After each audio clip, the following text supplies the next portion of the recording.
In part one of Keeping Costs Down, we talked about staying focused in what you build and being flexible in how you build it. Now we're going to talk about how, given a fixed quantity of work, you can manage your labor costs. And you do this by controlling four primary things: which roles you have on the team at what stages of the project, the technology that you use to build your app, the countries that your team members live in, and the experience level of the people that you hire.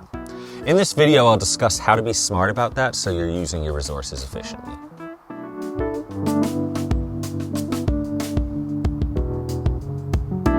A typical apps team consists of designers, maybe a project manager, testers, and engineers. In a typical app lifecycle, you don't need all these people all the time. Let's talk about when each role is needed. Design. Designers are mostly needed at the start of a project. Then their contributions become more scattered as the project matures. So if your team is small and you don't have much design work beyond your app, this is a good place to make a temporary hire, like a contractor, rather than looking for full-time. Designers often like doing different projects for different companies because it scratches that creative itch. So this is a group where you can often find quality work just for the time that you need it. 2, project management. Having a project manager in a dedicated role is optional for a lot of projects, but the work that they do is not. You need someone to keep track of what's left to do and organize its execution, and having someone experienced step in at the right moments is useful and less expensive than if a senior engineer has to fill that role instead.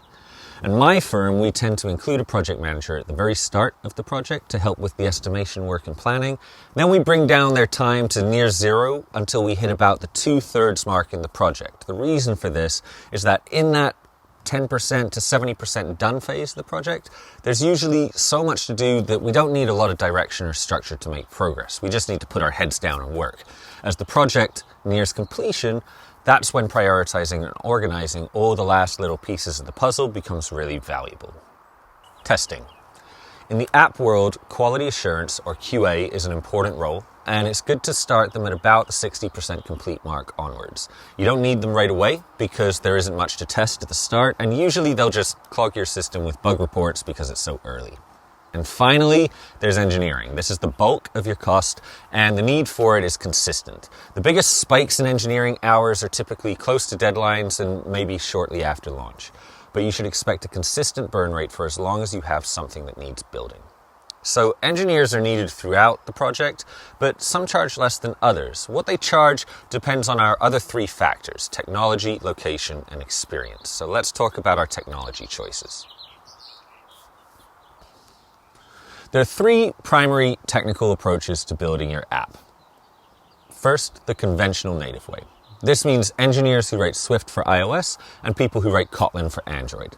This gives you the most polished product, it's the most flexible and future-proof approach, but it's slower early on if you need to get to both platforms right out the gate. And the engineers have the highest rates. Because of this, a lot of startups build their first version on iOS and do Android later. Second is building for web. This usually means JavaScript and HTML developers, and websites are the most versatile way to deliver value to your users. They work across all devices, not just phones, and the developers are also the cheapest to hire. A website can be accessed without needing to download an app, but access to phone hardware like the camera is harder, you can't do push notifications, and you're much more limited in terms of processing capabilities. What that means is that your level of polish is low, and you probably have an intuitive sense about how an app feels versus a website. Apps are just a bit slicker, a little bit more polished, and you're more likely to come back to them again and again. Your third is building with a hybrid framework like React Native or Flutter. These can get you a long way very quickly early on because most of the functionality can be built once and deployed to iOS and Android at the same time. React Native uses JavaScript and those developers are usually cheaper, although Flutter has its own language called Dart and those engineers are harder to find. As your project matures, these hybrid frameworks tend to become more onerous and complicated to maintain. I've seen several projects in my career that had to be thrown out entirely and restarted because these technologies just have a limit of what they can do. But if your app is well understood and doesn't need to be a polished consumer experience, these can be a really good way to save money and achieve your goals. So, web is cheaper than hybrid is cheaper than native, and there are trade-offs with each one. Next, where are your engineers? These days, especially in our post-COVID world, remote teams are becoming kind of normal. And this gives founders a really good opportunity to find strong people offshore for less money than what they'd pay in the US. The trade-off you're usually making here is with the time zone and with cultural and communication barriers. And those barriers matter more at the product definition and business goals levels, and less at the hard technical level where it's just simpler to see when something works well or not. At my firm, we have a mix of people based in the US and based in other countries like the Netherlands and the Ukraine, where hourly rates are lower. What I find works well is to have our project management, our design, and our senior engineering be based in the US where our clients are, so we can translate those business goals with maximum clarity.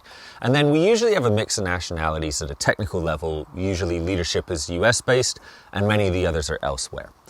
It's not necessarily important to have leadership be US based, but the strongest tech companies in the world are in the US. So if you're really looking for top tier talent, in my opinion, here's where you find it. You just have to be ready to pay for it. One role that's great to have offshore is testing your apps, because what it means is your team submits their work at the end of the day, it gets tested overnight on an opposite time zone, and everybody wakes up with the results in the morning. That works really, really well. Okay, so we've covered how to build the app, where to build it, and now finally, how experienced does your team need to be? This is a whole topic in and of itself, but your general take home should be this. The lower the experience level, the cheaper the build, and the higher the risk. If your app is very simple and well-defined, it won't change much after the build, and is not a core part of your business, then even the highest levels of risk aren't that high. You can go with a less experienced team if funds are an issue.